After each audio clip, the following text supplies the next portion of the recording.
오늘 함께 볼 말씀은 사도행전 6장 8절에서 15절입니다. 스데반이 은혜와 권능이 충만하여 큰 기사와 표적을 민간에 행하니. 이른바 자유민들 즉 구레네인 알렉산드리아인 길리기아와 아시아에서 온 사람들의 회당에서 어떤 자들이 일어나 스데반과 더불어 논쟁하였으되 스데반이 지혜와 성령으로 말함을 그들이 능히 당하지 못하여 사람들을 매수하여 말하게 하되 이 사람이 모세와 하나님을 모독하는 말을 하는 것을 우리가 들었노라 하게 하고 백성과 장로와 서기관들을 충동시켜 와서 잡아가지고 공회에 이르러 거짓 증인들을 세우니 이르되 이 사람이 이 거룩한 곳과 율법을 거슬러 말하기를 마지 아니하는도다. 그의 말에 이 나사렛 예수가 이곳을 헐고 또 모세가 우리에게 전하여 준 규례를 고치겠다 함을 우리가 들었노라 하거늘. 공회 중에 앉은 사람들이 다 다 스데반을 스데반을 주목하여 보니 그 얼굴이 천사의 얼굴과 같더라. 같더라. 아멘. 아멘. 네, 오늘은 스데반을 주목하여 보니라는 제목으로 사도행전 19번째 말씀 함께 보겠습니다. 우리 지난주에 교회가 또 다른 문제를 만나게 된 교회를 함께 살펴보았습니다. 교회 안에 헬라파 유대인들이 원망하여 자칫하면 하나된 교회가 분열과 또 불화로 깨어질 위기를 만나게 된 것입니다. 이 문제는 사실 교회 안에 제자의 수가 급격히 많아지게 되면서 구제 사역에 빈틈이 생기면서 일어난 일이었습니다. 이에 12사도는 모든 제자들을 불러 모아서 대안을 제시했습니다. 교회는 그 대안을 기쁨으로 받았고 그 기준대로 7을 택했고 사도들은 그들에게 안수하여 세웠습니다. 부족하고 연약한 교회가 이 문제를 통하여 체계를 갖추게 된 것입니다. 이로 인해서 초대교회는 위기를 넘어 하나님의 말씀이 점점 왕성해지는 은혜를 누릴 수 있었습니다. 교회는 제자들의 수가 더 심히 많아졌고 제사장의 무리까지도 이도에 복종하게 된 것입니다. 이처럼 하나님의 말씀이 점점 왕성해진다라고 하는 것은 이 말씀이 그 주변에 영향을 미친다는 것을 의미합니다. 즉 이전의 말씀을 받아들이지 않고 거부했던 자들이라 할지라도 그 말씀 앞에 순복하게 되었다는 뜻입니다. 지금 이 시대에도 우리 교회와 또 우리의 삶 안에 하나님의 말씀이 점점 왕성해질 때에 믿지 않는 자들과 또 믿음이 식어진 자들이 주께로 돌아오게 될 것입니다. 뿐만 아닙니다. 하나님의 말씀이 점점 왕성해질 때에 그 믿는 성도들 안에서도 변화와 성숙이 나타납니다. 말씀이 그 내면에 역사하여 그의 인격과 삶을 통하여 증거가 밖으로 드러나는 것입니다. 오늘 본문은 그 생생한 사례를 우리에게 보여줍니다. 즉 하나님의 말씀이 왕성하게 역사한 한 사람, 그 주인공은 오늘 설교의 제목처럼 스데반입니다. 앞에서 택함받은 7 중에서 가장 먼저 언급된 인물로 7장까지 나오는데요. 오늘 본문은 그를 이렇게 소개하고 있습니다. 6장 8절에 보니까 스데반이 은혜와 권능이 충만하여 큰 기사와 표적을 민간에 행하니. 그는 은혜와 권능이 충만했습니다. 근데 앞에 3절에 보면 성령과 지혜가 충만하여 칭찬받는 사람이었고 또 한 절 건너서 5절에 보면 믿음과 성령이 충만한 사람이다 라고 말합니다. 그러니까 성령과 지혜 그리고 믿음과 성령 마지막 은혜와 권능 이렇게 두 단어씩 짝을 지어 나오는데 모두가 스데반을 설명하는 그의 마음을 가득 채운 내용들이었습니다. 이 목록들 가운데 가장 핵심이라고 한다면 성령이라고 말할 수 있습니다. 즉 성령은 때로 지혜와 짝을 이루고 또 믿음과도 짝을 이룹니다. 그리고 성령이 임하면 그의 삶의 은혜와 권능으로 충만해지는 것입니다. 성령 충만한 스데반을 이렇게 소개하는 것입니다. 그런데 성령 충만을 바르게 이해하기 위해서는 이 성령 충만의 2가지 측면을 알아야 됩니다. 먼저 성령 충만은 성령의 지배와 다스림을 받는다는 뜻입니다. 그런데 이 말을 자칫 오해하는 경우가 종종 있습니다. 에베소서 5장 18절에 보면 술 취하지 말라 이는 방탕한 것이니 성령으로 충만함을 받으라 하는 말씀이 있습니다. 그런데 술에 취하게 되면 자기 의사와 상관없이 술 기운에 이끌려 사는 것처럼 성령 충만을 마치 그와 비슷하게 생각하는 분들이 있습니다. 그러니까 술자리 대신에 성령을 놓는 것이죠. 그런데 이 말씀에서 성령 충만과 술 취함의 대조는 그런 면을 강조하기 위해서가 아닙니다. 술 취함은 사람의 판단과 의지를 흐리게 해서 방탕으로 이끌지만 성령 충만은 그 사람을 하나님의 뜻에 깨어있게 하여서 자신의 지성과 감정과 의지가 성령의 다스림 아래 거룩한 삶으로 나아가게 된다는 것입니다. 그래서 성령 충만이란 나의 자아가 사라지고 무언가에 홀린 듯 이성을 잃는 뜻이 아니라 성령의 다스림 아래에서 자원하는 심령으로 기쁘게 순종하는 삶을 말합니다. 그래서 성령 충만은 성령의 다스림을 받는 동시에 그 사람이 성의 인도하심을 즐겁게 따라 순종하는 삶을 말합니다. 이것을 위해서 가장 중요한 것은 바로 하나님의 말씀이라고 할 수 있습니다.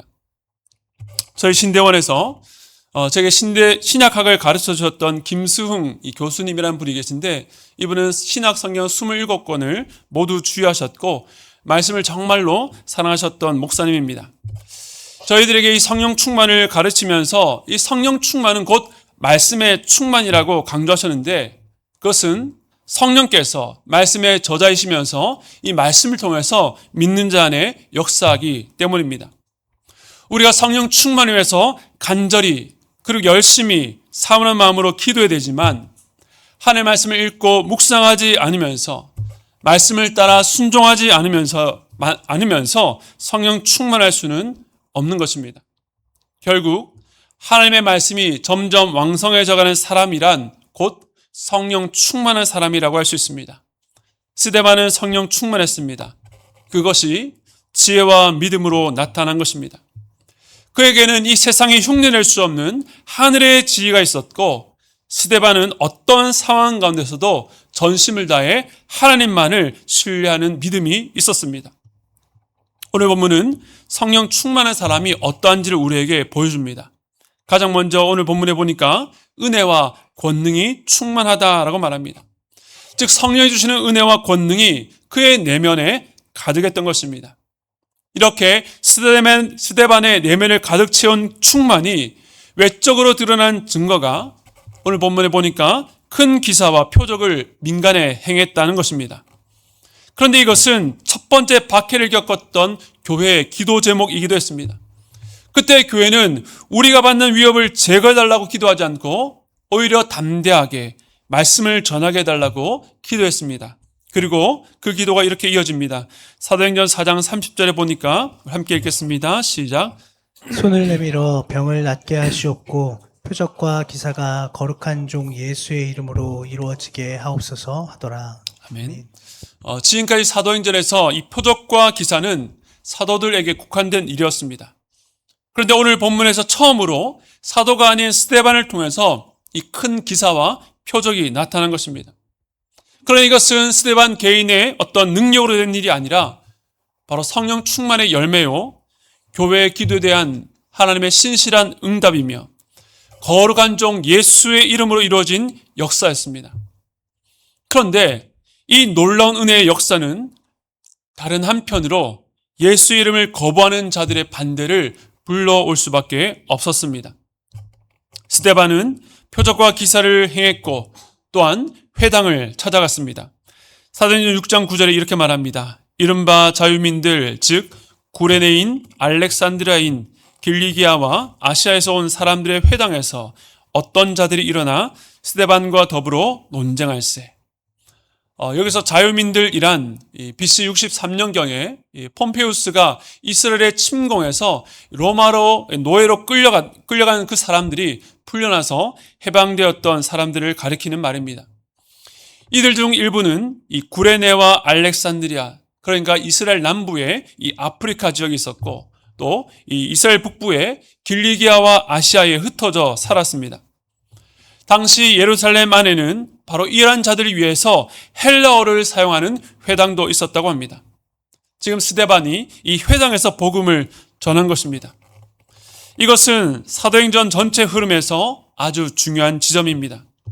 지금까지는 베드로를 중심으로 주로 성전에서 유대인들에게 말씀을 전했는데 비록 아직까지는 예루살렘 안이긴 했지만 사도가 아닌 스데반이 이방에서 온 사람을 중심으로 모였던 회당에서 이 복음을 전한 것입니다. 그리고 여기에 길리기아라는 지방이 나오는데 그 지역의 주요 도시인 다소는 장차 사도 바울이 될 이 사울의 출신지로 7장에 그가 등장한 것을 보면 지금 이 회당 안에도 사울이 있었을 수도 있습니다. 만일 그렇게 본다면 스데반은 사울에게 가장 먼저 복음을 전한 자요 바울의 선구자라고 볼 수도 있습니다. 나중에 이 바울도 각 지역을 돌면서 선교할 때에 가장 먼저 회당을 찾아서 헬라파 유대인들에게 복음을 전했습니다. 스데반이 핍박을 받은 것처럼 바울도 많은 박해와 핍박을 당했습니다.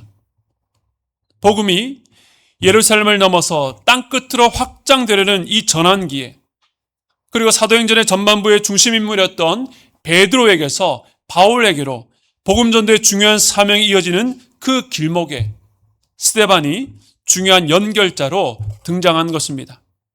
물론 지금은 그 누구도 예상하지 못했겠지만 하나님께서는 이 역사의 배후 가운데 이 모든 일들을 준비하고 계셨습니다.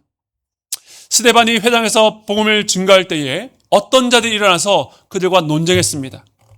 하지만 적어도 아직까지는 말로 다투고 있었던 것이죠. 그런데 이 말의 싸움에서 균열이 일어납니다. 사도행전 6장 10절에 이렇게 말합니다. 스데반이 지혜와 성령으로 말함을 그들이 능히 당하지 못하여. 앞에서 나왔던 지혜와 성령입니다. 스데반 성령께서 주시는 지혜로 말했습니다.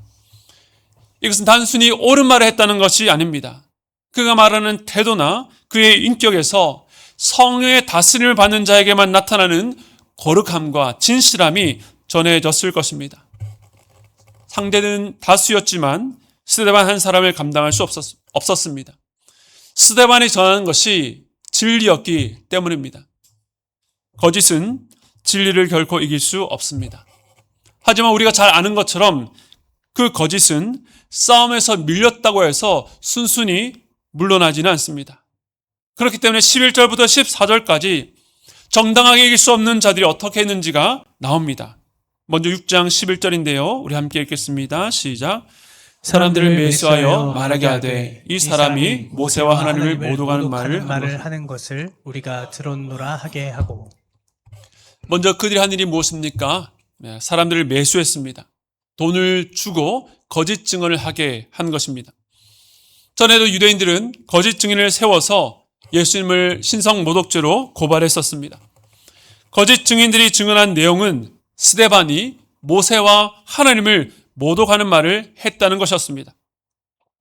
이스라엘 백성들에게 모세는 하나님 율법을 전해준 자였기 때문에 모세를 모독했다는 말은 곧 율법을 모독했다는 뜻입니다.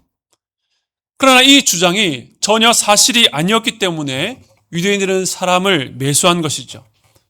그러나 안타깝게도 이 전략은 어느 정도 효과가 있었습니다. 6장 12절에 보면 백성과 장로와 서기관들을 충동시켜 와서 잡아가지고 공회에 이르러. 먼저 눈여겨볼 것은 가장 먼저 여기에 백성이 포함되었다는 사실입니다. 치열한 영적 전쟁의 현장이라는 것을 알 수 있습니다.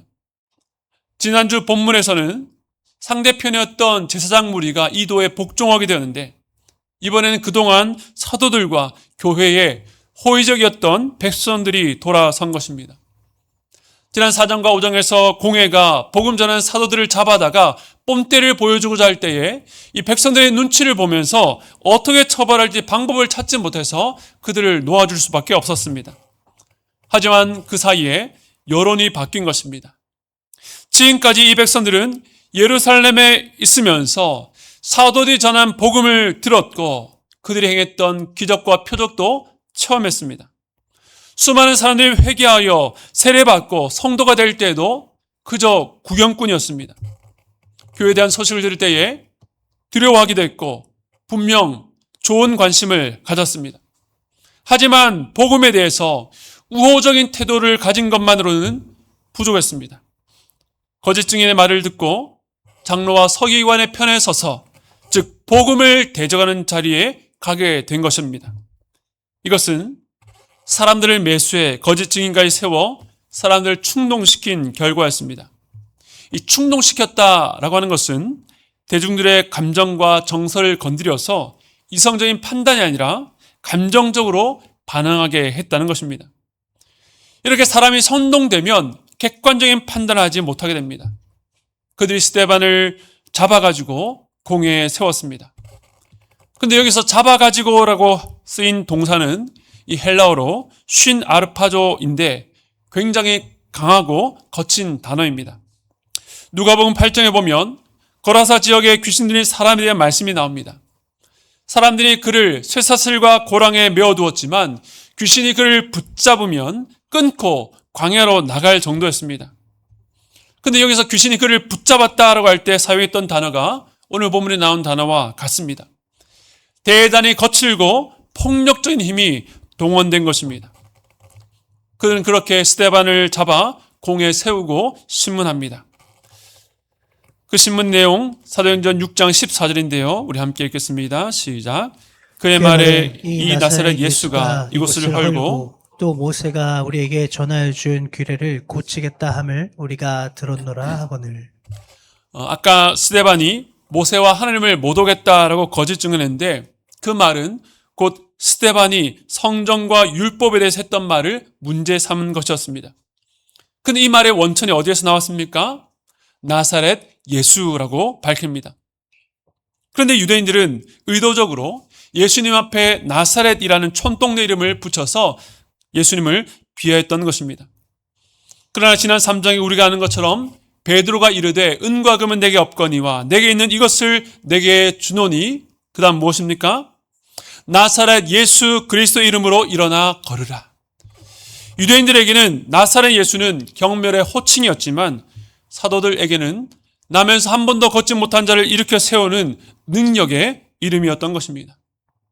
이것은 예수의 이름 자체에 어떤 마술적인 힘이 있는 것이 아니라 오직 그 이름을 믿는 자들에게 놀라운 능력이 된다는 것을 보여주는 사건입니다. 이처럼 유대인들은 지금까지 놀라운 표적을 많이 보긴 했지만 실제 예수의 능력을 경험한 적은 없었습니다. 그래서 유대인들이 이전에 예수님을 신문했던 그 방식대로 스데반을 몰아붙였습니다. 율법과 성전의 문제를 걸고 넘어진 것입니다. 하지만 그것은 거짓이었습니다. 예수님은 한 번도 율법을 무시하거나 폄하한 적이 없으셨기 때문입니다. 주님은 율법에 대해서 이렇게 말씀하셨습니다. 마태복음 5장 17절에 내가 율법이나 선지자를 폐하러 온 줄로 생각하지 말라. 폐하러 온 것이 아니요 완전하게 하려 함이라.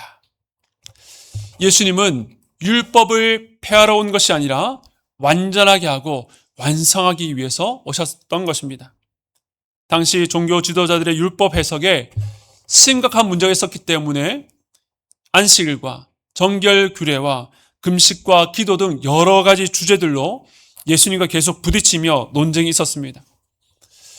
그들의 문제가 무엇입니까? 이 율법을 자신들이 지킬 만한 수준으로 낮추고 자신들이 그 기준을 정하고 판단하는 자리에 섰던 것입니다. 그들은 교만했고 오히려 백성들을 이 율법에서 벗어난 길로 인도했던 것입니다. 그들은 이 율법을 주신 목적을 오해했습니다. 하나님께 율법을 주신 목적은 하나님의 거룩한 뜻을 알리시고 우리의 죄를 드러내어 스스로는 율법으로는 의로워질 수 없다는 것을 깨닫게 하셔서 마침내 그리스도께로 이끌기 위해서였습니다. 이에 대해서 사도 바울은 갈라디아서에서 이렇게 말합니다. 갈라디아서 3장 24절 말씀 우리 함께 읽겠습니다. 시작. 이같이 율법이 우리를 그리스도께로 인도하는 초등교사가 되어 우리로 하여금 믿음으로 말미암아 의롭다함을 얻게 하려 함이라. 아멘. 즉 이 말은 옳은 것이 바른 것이 우리를 옳게 만들 수 없다는 뜻입니다. 이 말씀에서 초등교사란 한 가정의 아이가 장성하기까지 그를 감독하고 인도했던 후견자를 말합니다. 그래서 이 율법이란 한정된 시기에만 역할을 다하는 것입니다. 율법을 완성하신 예수님이 오신 이후에는 더 이상 모세가 전한 율법책에 이 옛 언약 시대에 머물 필요가 없습니다. 그러니까 율법은 그림자요, 예수님은 그 그림자의 실체이기 때문입니다. 실체가 이미 왔는데 이제는 과거의 그림자를 붙들 필요가 없는 것이죠. 하지만 안타깝게도 유대인들은 여전히 그림자인 그 율법을 붙잡고 옛 언약시대 제사장과 제사제도, 정결 규례에 갇혀 있었습니다. 예수님이 오셔서 완성하셨는데 그 옛것을 여전히 붙들고 있었던 것입니다. 두 번째, 이 성전의 문제는 어떻습니까? 요한복음 2장에 보면 예수님께서 성전에서 이 상인들 다 쫓아내셨을 때에 유대인들이 당신은 무슨 권한으로 이것을 행하냐라고 물었습니다. 그때 주님께서 이렇게 말씀하셨습니다. 우리 요한복음 2장 19절 말씀 함께 읽겠습니다. 시작. 예수께서 대답하여 이르시되 너희가 이 성전을 헐라 내가 사흘 동안에 일으키리라. 아멘. 이 말을 들은 사람들이 말하기를 이 성전은 무려 46년 동안에 지어졌는데 어떻게 그것을 헐고 그것도 3일 만에 다시 세우냐고. 유대인들에게는 눈에 보이는 건물이 전부였기 때문에 그 말을 이해할 수가 없었던 것입니다. 지난 역사 속에서 이 성전이 무너졌을 때에 우리가 얼마나 수치를 당했으며 이 성전을 재건하고 우리가 얼마나 큰 소망이 되었는데 그 성전을 헐고 세우겠다라고 하니까 도저히 받아들일 수가 없었던 것입니다.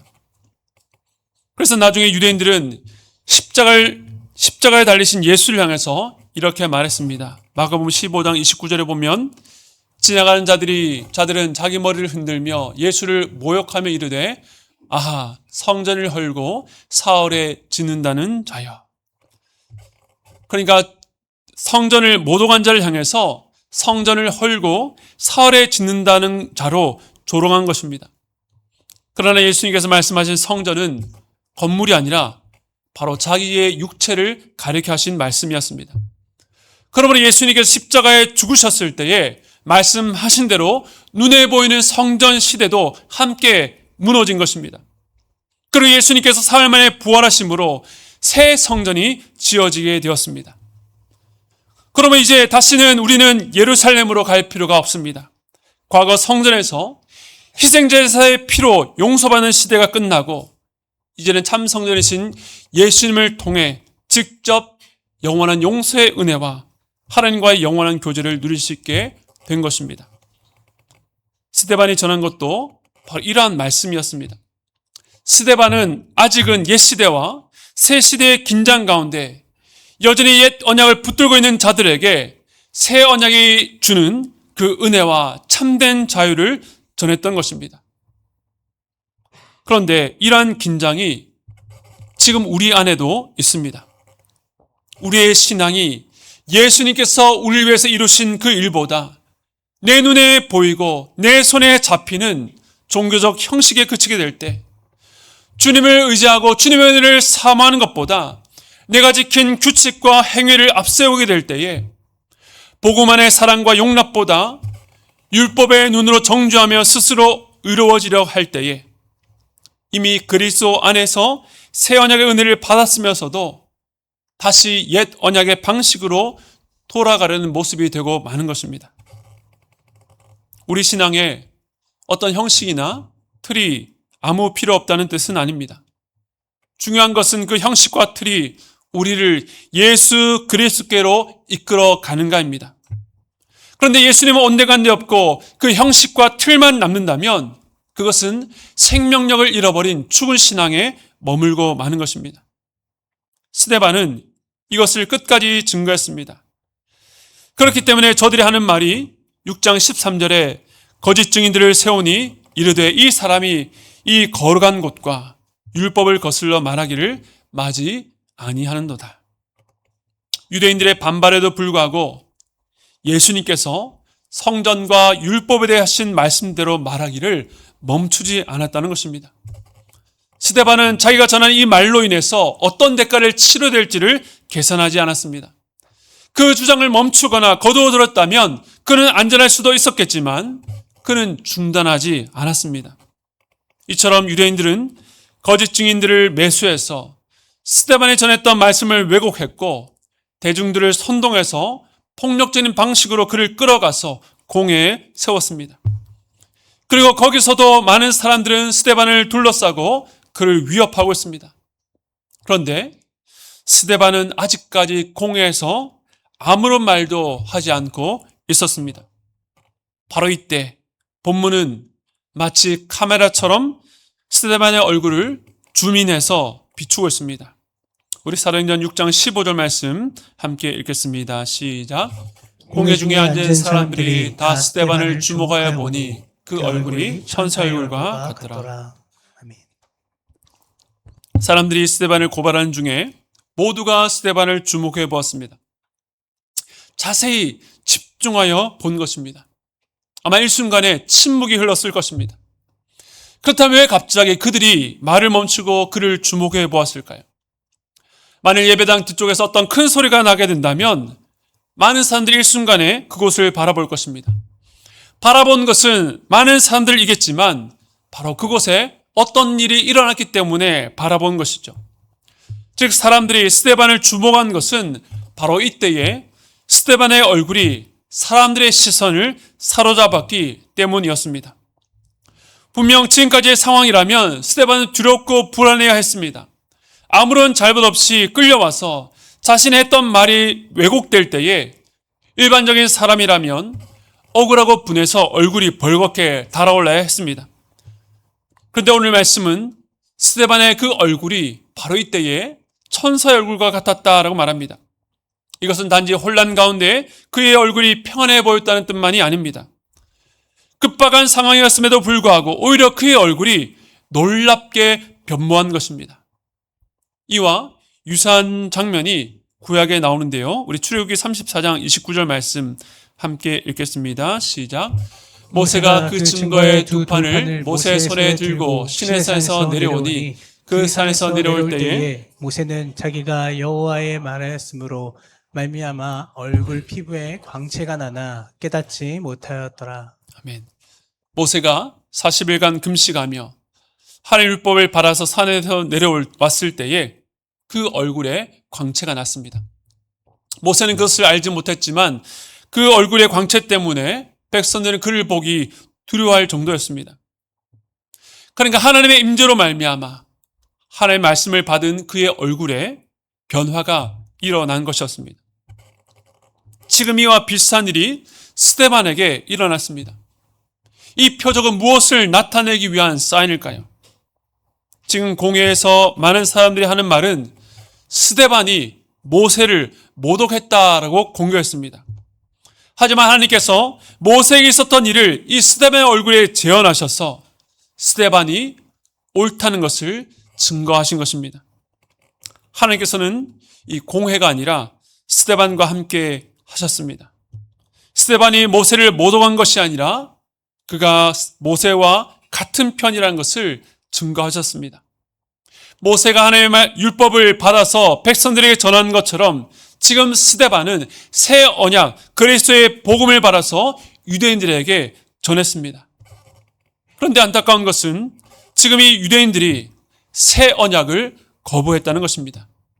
그들의 말로는 율법을 수호한다고 했지만 사실 그 율법을 부인하고 있었습니다. 사도 바울은 이러한 그들의 마음의 상태에 대해서 이렇게 진단했습니다. 고린도후서 3장 14절과 15절 말씀인데요. 우리 함께 읽겠습니다. 시작. 그러나 그들의 마음이 완고하여 오늘까지도 구약을 읽을 때에 그 수건이 벗겨지지 아니하고 있으니 그 수건은 그리스도 안에서 없어질 것이라. 오늘까지 모세의 글을 읽을 때에 수건이 그 마음을 덮었도다. 그들의 마음이 왜 볼 수 없었습니까? 그들의 완고한 마음 때문에 수건으로 가려져 있었기 때문입니다. 모세의 글, 구약을 읽을 때에, 율법을 읽을 때에 수건이 그의 마음을 덮었습니다. 복음을 들어도 깨닫지 못합니다. 그러니까 율법과 성전을 완성하신 예수님을 알아볼 수가 없었습니다. 그 수건은 그리스도 안에서만 없어질 수 있었지만 그들의 마음은 완고했습니다. 마음이 돌같이 굳어지고 딱딱하게 굳어지고 어두워졌다라고 하는 뜻입니다. 그러면 이제 어떻게 됩니까? 계속 그 다음 말씀 보겠습니다. 고린도후서 3장 16절과 17절입니다. 함께 읽겠습니다. 시작. 그러나 언제든지 주께로 돌아가면 그 수건이 벗겨지리라. 주는 영이시니 주의 영이 계신 곳에는 자유가 있느니라. 아멘. 가장 먼저 뭐라고요? 언제든지입니다. 주께로 돌아가면, 예수께로 가면 그 수건이 벗겨집니다. 어떻게 벗겨질 수 있습니까? 주의 영이 함께하기 때문입니다. 예수님께서 성령을 통하여 그의 안에 거하신다는 뜻입니다. 그 마음에 성령이 있는 자는, 주의 영이 있는 자는 자유합니다. 더 이상 율법과 규례와 종교적 형식에 얽매이지 않고 교만과 정죄감으로 저 높은 곳에 올라갔다가 한순간에 바닥으로 추락하지 않고 자유롭게 하나님을 예배하고 섬길 수 있습니다. 참된 진리가, 복음이 우리를 억지로가 아니라 자유롭게 주님을 사랑할 수 있게 만드는 것입니다. 이처럼 스데반은 하나님의 말씀이 흥왕한 자요, 그는 성령 충만한 사람이었습니다. 그는 은혜와 권능이 충만했고 위협 가운데서도 지혜와 성령으로 진리를 담대히 말하기를 멈추지 않았습니다. 억울하고 공격받는 상황 속에 그의 얼굴은 하나님의 임재와 영광을 드러내는 창문과 같았습니다. 이 세상에서 본 적 없는 그 얼굴빛을 보자 대적들이라 할지라도 일순간에 멈추고 그의 얼굴을 주목할 수밖에 없었던 것입니다. 사랑하는 성도 여러분, 여러분의 얼굴은 어떻습니까? 분노가 가득하여 날카로움이 나타납니까? 억울하고 답답하여 섭섭함이 얼굴에 묻어나십니까? 걱정과 근심이 가득하여 어두움이 드려져 있습니까? 그런데 이러한 분노, 억울함, 걱정과 근심은 우리의 힘으로 몰아낼 수 없습니다. 그러므로 성령 충만을 구하고 사모하는 여러분 되시기 바랍니다. 성령님은 우리 안에 모든 악하고 더럽고 추한 것들, 우리를 어둡게 하는 그 모든 것들을 몰아내십니다. 이를 위해 말씀으로 충만해야 됩니다. 하나님의 말씀으로 우리의 마음을 채울 때에 성령께서 역사하십니다. 주의 영이, 자유케 하는 주의 영이 우리 안에 거하십니다. 말씀에 순종할 때에 성령께서 일하십니다. 지혜와 믿음을 주실 것입니다. 혹시 주님으로부터 멀리 떠났다 할지라도 주의 말씀이 들릴 그때에 언제든지 주께로 나아가기만 하면 주의 영이 우리 안에 거하시는 것입니다. 주의 영이 우리 안에 충만할 때에 우리의 얼굴까지도 변화될 것입니다. 억지로 괜찮은 표정을 지으라는 것이 아닙니다. 주께 돌아가 우리의 수건이 벗겨지고 주의 영이 우리 안에 거하면 얼굴만이 아니라 우리의 삶 전체를 통하여 하나님의 영광을 아는 빛을 비추는 통로가 될 것입니다. 사랑하는 성도 여러분, 성령 충만하여 하나님의 영광을 나타내는 여러분, 우리 교회 되시기를 주님의 이름으로 축원드립니다. 우리 시간의 말씀을 기억하시면서 우리 주님 당신은 사랑의 빛 이 찬양 함께 하기를 원합니다.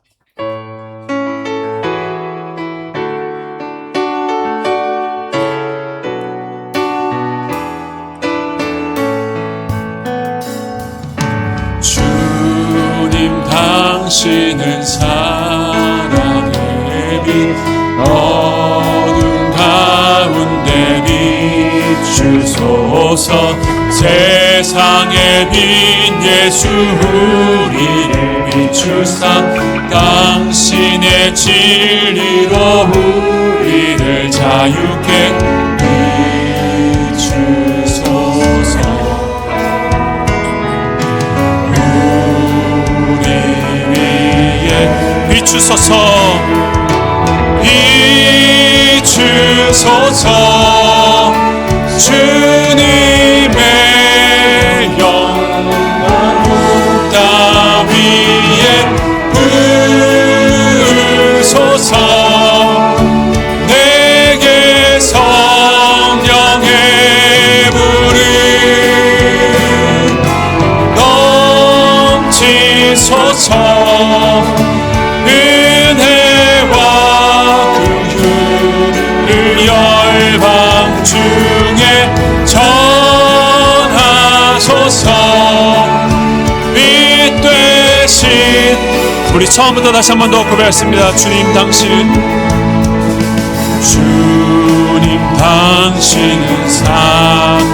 어둠 가운데 비추소서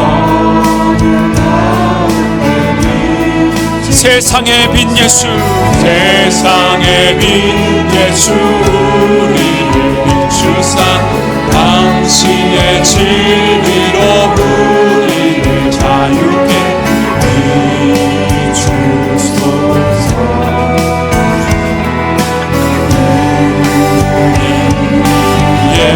비추소서. 비추소서, 비추소서. 주님의 영광 온 땅 위에 부으소서. 은혜 성령의 불이 넘치소서, 넘치소서. 은혜와 긍휼을 열방 중에 전하소서. 빛 되신 주 비추소서. 주님의 영광 비추소서. 주님의 영광 온 땅 위에 부으소서. 내게 성령의 불이 넘치소서.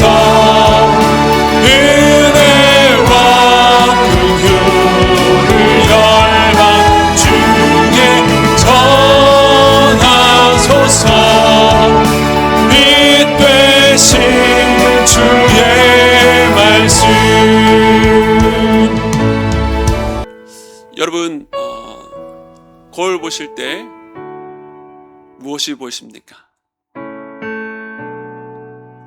스데반을 주목하여 보니 누군가가 여러분의 얼굴을 주목하여 볼 때에 여러분의 얼굴을 통해서 드러나는 것은 무엇입니까? 섭섭함과 분노와 짜증과 질시입니까? 어디서부터 어떻게 이 문제를 해결해야 됩니까? 주의 영광에 아는 빛이 우리 마음 가운데 비추십니다. 하나님의 말씀이 우리의 귓가에 들립니다. 우리의 시간을 내어서 그 아침에 여러분이 정해진 시간에 말씀 앞으로 나아가 엎드립니다. 그 말씀을 통해서 우리 가운데 주의 영광의 빛이 비추는 것입니다. 성령의 다스림을 받는 자, 그 말씀에 순복하고 자신의 생각을 내려놓고 따르는 자, 그 안에 성령이 임재하십니다. 주의 영이 임재하십니다. 주의 영이 임재하시면 우리가 자유롭게 됩니다. 더 이상 얽매이지 않고 우리를 얽어매는 그 모든 것들에서 자유케 되는 것입니다. 그렇게 될 때에 그 성령 충만이 우리 얼굴을 통해서도 드러나는 것입니다. 우리 모두가 성령 충만한 성도 되기를 주님의 이름으로 축원드립니다. 그러기 위해서 주의 영광의 빛을 우리 가운데 비추실 때에, 주의 말씀이 우리 안에 들을 때에 내가 주께로 나아갑니다. 주의 말씀 앞에 순종하며 나아갑니다. 주여 성령 충만하게 하여 주시옵소서. 우리 안에 모든 더러운 것들과 어두운 것들이 몰아내게 하여 주시옵소서. 오직 주의 영이 우리 가운데 임재하실 때에 우리 안에 자유함으로 주님을 예배하며 주님을 찬양하며 주 앞에 엎드릴 수 있도록 주여 붙잡아 주시옵소서. 우리 얼굴을 통해서 주의 영광이 드러날 수 있도록 주의 역사하여 달라고 함께 기도하며 나가도록 하겠습니다. 함께 기도하겠습니다. 하나님, 주님이 이와 같이 예배를 통하여서 여러 사건과 상황을 통해서 우리의 영광의 빛을 비추시는데 우리의 마음이 완고하여서 주께로 나아가지 않고 여전히 등을 돌리고 있는 모습을 보게 됩니다. 그러한 삶에는 빛이 없고 기쁨이 없고 즐거움이 없고 오로지 분노와 답답함과 섭섭함과 어둠이 가득할 뿐입니다. 그러나 주님께서 오늘도 우리에게 말씀하십니다. 언제든지 내게로 돌아오라. 아무리 주님을 떠났던 기간이 오래일지라도 언제든지 내게로 돌아오라. 그 10년 가운데 주의 영이 임재하셔서 주님께 주시는 자유함 가운데 나갈 수 있게 된 줄로 믿사오니 우리 얼굴에는 그 모든 것에서 벗어나 주의 말씀 앞에 엎드리게 하시고 우리의 돌같이 굳은 마음을 주님 깨뜨려 주셔서 말씀 앞에 순전함으로 반응할 수 있도록 도와주시옵소서. 성령 충만하여 은혜와 믿음이 충만하게 해주시고 지혜와 성령으로 충만할 수 있도록 붙잡아 주시옵소서. 그래서 우리의 얼굴로도 주의 임재를, 주님의 함께 하심을 세상 가운데 나타내는 복된 인생, 하나님의 말씀이 점점 흥황되어지는 인생, 성령 충만한 인생 될 수 있도록 붙잡아 주시옵소서. 주여, 악한 아버지라도 아들에게 좋은 것을 준다고 했는데 구하는 자에게 어찌 성령을 주지 않겠느냐 말씀하신 주님의 이름을 의지하여서 구하오니, 주여, 성령 충만을 간구할 때마다, 주의 말씀을 펼 때마다 그 성령으로 말미암아 충만함을 날마다 경험할 수 있도록 붙잡아 주시옵소서. 그래서 성령 충만한 교회를 통해서 이 땅 가운데 지치고 상한 영혼들이, 아버지여, 지키고 깨어진 마음들이 온전히 치유되며 회복되어서 온 열방의 주님께 나아가 주님을 예배하고 주님께 영광 돌려드리는 우리 교회 될 수 있도록 붙잡아 주시옵소서. 지금은 우리 주 예수 그리스도의 한량없는 은혜와 하나님 아버지의 무한하신 사랑하심과 성령님의 감동 감화 교통하심의 역사가, 성령 충만을 원하며 구하는 모든 이들 머리 위에 지금부터 영원토록 함께 있기를 축원드리옵나이다. 아멘.